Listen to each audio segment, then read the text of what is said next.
Moving on, the Home Secretary has vowed to boot out more than 14,000 illegal immigrants by the end of the year. Now, if successful, it will be the fastest deportation rate since 2018, when Theresa May, remember her, was the Prime Minister. Well, to achieve this, Labour are planning to deploy 100 more National Crime Agency operatives to bust the people smuggling gang. So, are the Labour Party capable, after all, of stopping the boats, or are the measures not nearly ambitious enough? Well, to chew it over, I'm joined in our studio by our political editor, Chris Hope.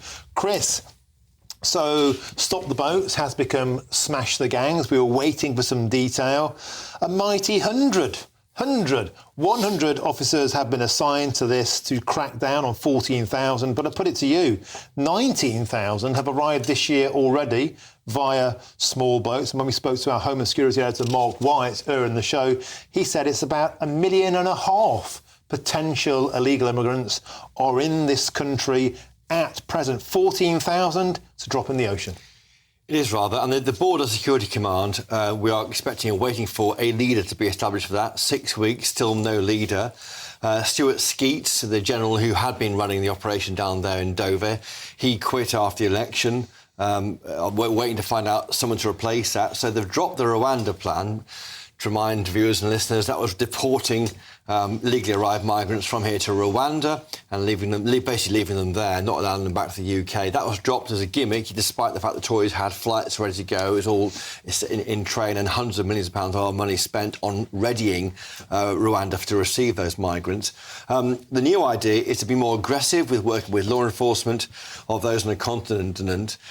Confusion here about whether we're going to get anywhere near the 2018 level. It looks like the government itself, the Tory government, beat the 2018 numbers of deportations in 2023, so there's some dispute about that. The rate might be quicker, but the overall number for the year won't be much better.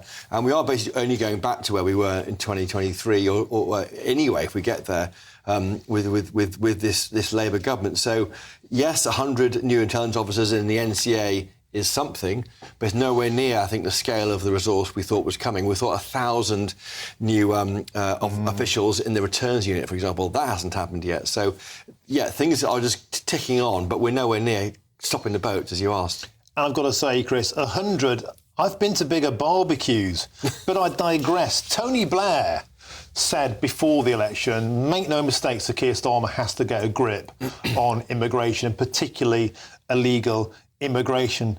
But, Chris, the same obstacles will await the Labour Party that awaited the Conservative Party. With Rwanda, the same lawyers, the same NGOs, the same activists will try and derail it, surely. It did look like Rwanda, the idea of Rwanda was working. We saw evidence, anecdotal, admittedly, from migrants in the north of France not crossing to the UK. They thought they might go to Rwanda if they did. And then in Northern Ireland, moving from Northern Ireland to Southern Ireland to avoid going to Rwanda. So to a degree, we're not sure how much, and we'll never know, because Labour's axed the plan. And their new plan, well, it's just getting started. We are only 6 weeks into a government, by the way. It's baby steps. They're getting started, you know, and they have completely changed course in policy as soon as they won the election on the 4th, 5th of July. So we're not there yet, but as things stand, this won't really do enough to stop the boats. OK, thank you, Chris. And let's continue this conversation, because I'm now joined by the immigration barrister at Imperium Chambers, and that's Paul Turner. Paul, welcome to the show. Pleasure to have you on. So 100 officers, not going to strike fear into the people smuggling gangs, a mighty 100 taking on at least 1.5 million people in the country illegally already. Is this enough? Clearly not. As Chris was saying, that they were talking about 1,000 extra people going into immigration enforcement. 1,000 people might make a difference. In my experience, and I've seen some enforcement visits, they're quite labour intensive, and they can have a good effect on the community in making people aware of the fact that they shouldn't be there. But they would take perhaps 7 or 8 immigration officers to actually attend, accompanied by the police. So that's about 12 extra visits a day. So I don't actually think it's going to make much difference. I'm quite disappointed, really, that that Rwanda was dropped, and looking at Rwanda, the figures since it's been dropped of small boat crossings is actually down. So query whether it was actually a deterrent. But it's one of those things we'll never know because it was never put into force. But where we're at today is it's a pretty poor announcement. And then the figure itself of 14,000 or so and back to the 2018 level. Well, the 2018 level just before the pandemic was the lowest figure for 20 years of people being removed from the United Kingdom who are not here. And as you touched upon, it's well known or well regarded that there are about 1 million people in the United Kingdom who have overstayed their visas or who have entered illegally and haven't brought themselves to the attention of the authorities.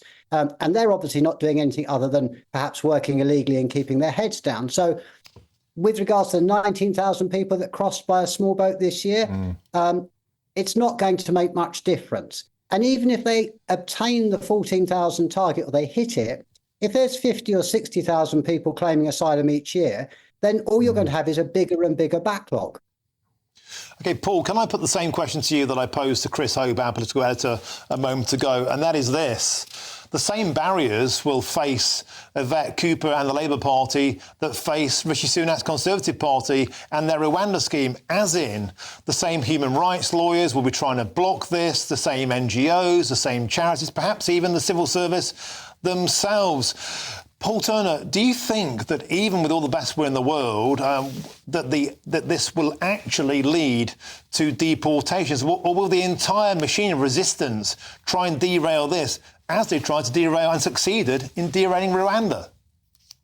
Well, it's an optimistic target. And you are right that the immigration lawyers, who often are acting in the best interest of their clients, some of them aren't, some of them are acting in their best interest of themselves, will do everything possible to hopefully lawfully frustrate any removal, but they will be working in the best interest of their clients. And the best interests of their clients are not necessarily to be removed from the United Kingdom.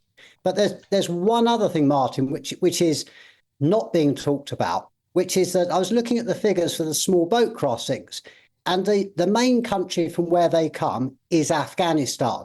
And the numbers are up 36%, 5,500 people from Afghanistan this year.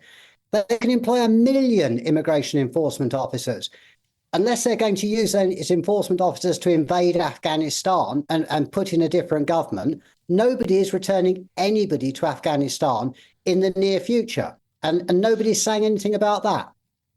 Well, Paul Turner, that's a great point, except Germany has taken the unprecedented option of having that precise conversation. Germany has said Afghan asylum seekers who are causing trouble, we're going to send them back to Afghanistan. And that means having a conversation with Al-Qaeda. Paul Turner, that's not going to happen anytime this side of a miracle with the Labour Party. We all know full well that Afghanistan and a host of other countries will be considered unsafe, and the human rights lawyers will know what cards to lay down to make sure their clients are prevented from going back to those unsafe countries, even though they came from France. Paul Turner, Chris Hope, our political editor, had a bet with Rishi Sunak, a single pint of beer, that not a single flight would take off for Rwanda. Chris Hope won that pint. I want to bet you, Paul Turner, a single pint of beer. Do you think we'll see 14,000 deportations before the year is out? Yes or no? Well, I fancy your pint of beer, so I'm going to take you up on that.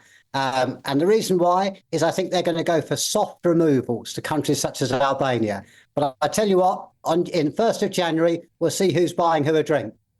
Well, Paul Turner, luckily for you, I don't have a dry January. I'll be taking your beer and I'll be chasing it down with a whiskey as well.